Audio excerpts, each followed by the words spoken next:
A special thank you to each of our subscribers who make this channel possible. Here's today's story.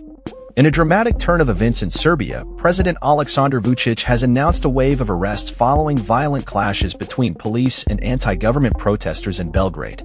The protests, which have been ongoing for nearly 8 months, reached a boiling point during a massive rally demanding early parliamentary elections.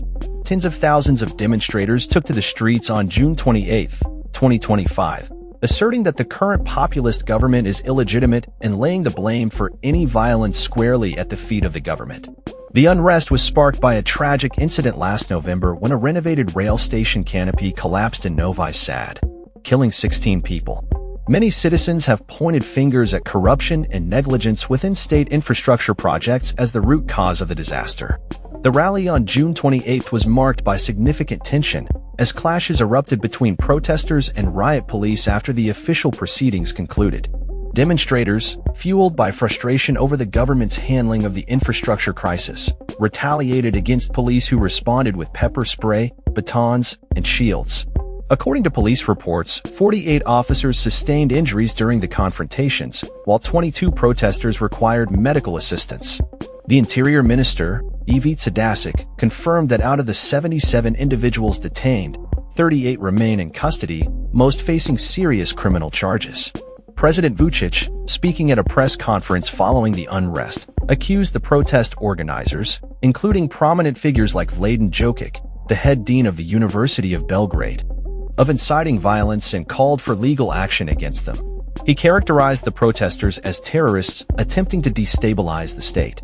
Vucic's rhetoric has intensified, with statements suggesting that the government is prepared to make further arrests as they continue to identify individuals involved in the violence.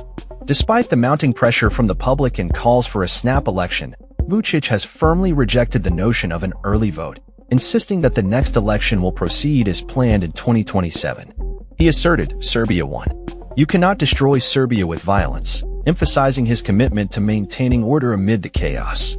Critics of Vucic's administration argue that he has increasingly adopted authoritarian measures since taking office over a decade ago, curtailing democratic freedoms while allowing corruption and organized crime to thrive.